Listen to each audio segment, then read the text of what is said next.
Hello guys, आज हम यह पढ़ेंगे कि भारत में अंग्रेजों का आगमन किस प्रकार हुआ। सन 1599 की बात है। उस समय जॉर्ज मिल्टन हॉल भारत में आए। भारत में आकर इन्होंने भारत की आर्थिक संपन्नता को देखा और अकबर के दरबार में गए। इन्होंने सोचा कि भारत की आर्थिक संपन्नता इतनी ज़्यादा संपन्न है कि जहाँ पर पुर्तगाल और डच इतना ज़्यादा मुनाफा भी कमा रहे हैं। ठीक है, उसके बाद जब वापिस गए ब्रिटेन में, उन्होंने ब्रिटेन में जाकर भारत की आर्थिक संपन्नता को बताया कि किस तरह वहाँ पर जाकर व्यापार से हम लाखों गुना मुनाफा कर सकते हैं। जो सारी बात उन्होंने महारानी एलिजाबेथ के सामने रखी।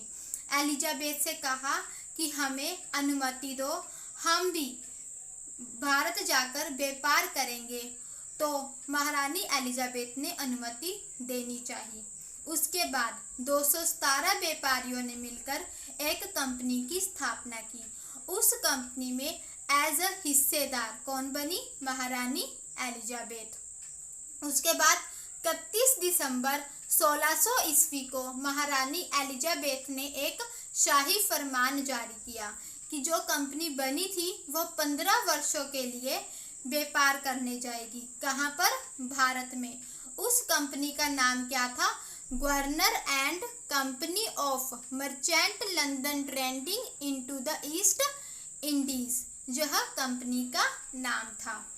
उसके बाद इस कंपनी का उद्देश्य सिर्फ इतना ही था प्रारंभ में कि हम भारत जाएंगे और व्यापार करेंगे।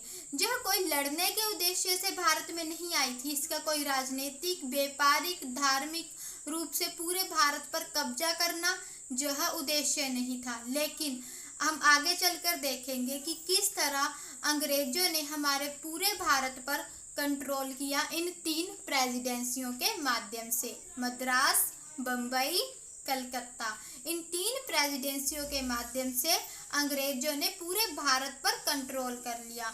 कौन कौन से रूप से? राजनीतिक रूप से, व्यवसायिक रूप से और धार्मिक रूप से।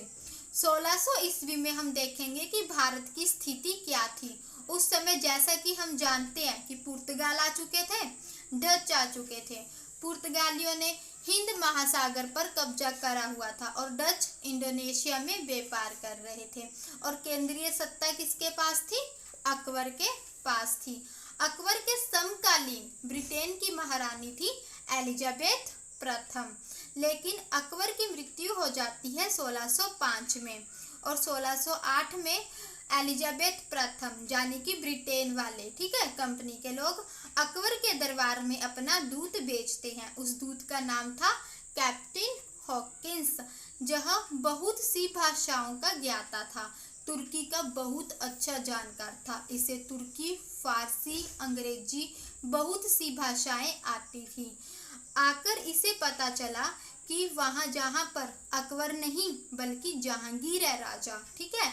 चला तो था अकबर के नाम से पत्थर लेकर, लेकिन जहांगीर के पास पहुंचा और जहांगीर को पत्थर दिया। पत्थर में क्या था? व्यापारिक संबंध की अनुमति।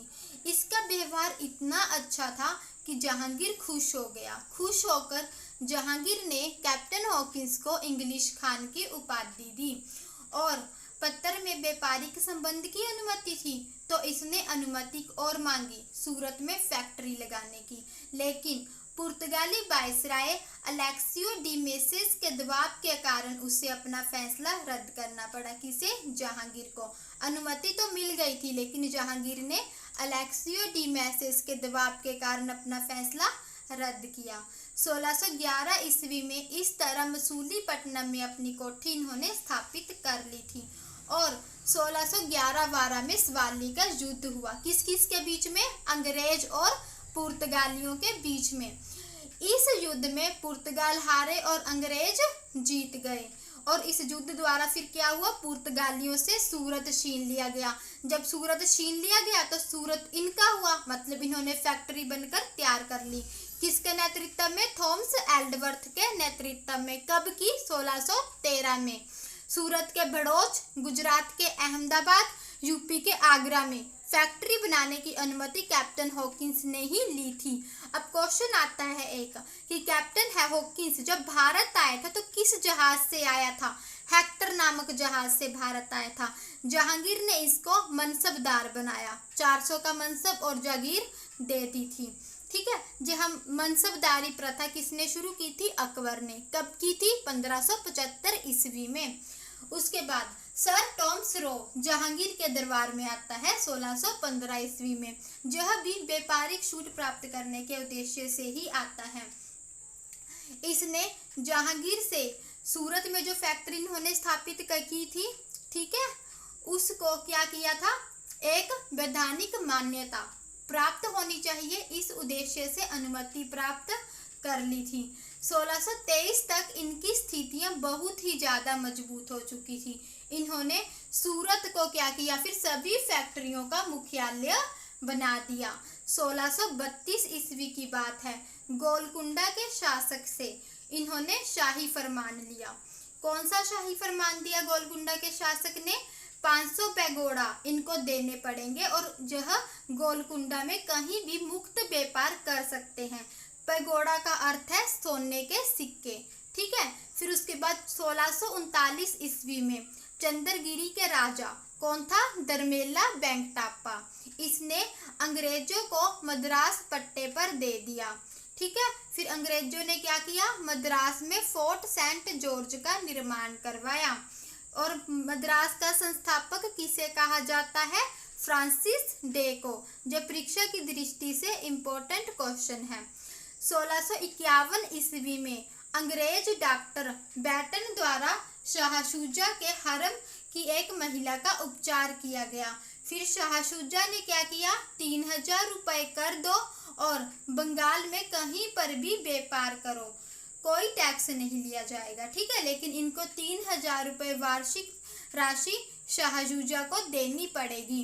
1661 ईस्वी में, ठीक है, 61 में कैथरीन वर्सेस चार्ल्स द्वितीय, इनकी शादी हुई और बंबई दहेज में दिया। किन्होंने? पुर्तगालियों ने।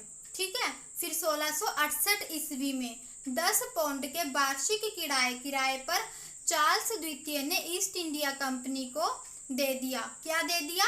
बंबई दे दिया। ठीक है, आरंभ में बंबई को सूरत प्रेसिडेंसी के अधीन रखा गया था। उसके बाद बंबई का गवर्नर कौन रहा? 1668 से 72 तक गेराल्ड आंगियर। ठीक है, जो बंबई का गवर्नर रहा और गेराल्ड आंगियर को बंबई का संस्थापक कहा जाता है। आरंभ में बंबई को किस प्रेसिडेंसी के अधीन रखा गया था? सूरत प्रेसिडेंसी के। 1686 से 1687 कंपनी में सूरत के स्थान पर बंबई को मुख्यालय बनाया गया था। इस तरह हम आगे देखेंगे कि किस तरह फर्रुखशियर के शाही फरमान से अंग्रेजों का जो शासन था वह बढ़ता चला गया, किस तरह इन्होंने हमारे भारत में अपनी आर्थिक, राजनीतिक, व्यापारिक, धार्मिक उद्देश्यों को प्राप्त किया। जानेंगे अगली वीडियो में। तब तक के लिए धन्यवाद। जय हिंद, जय भारत।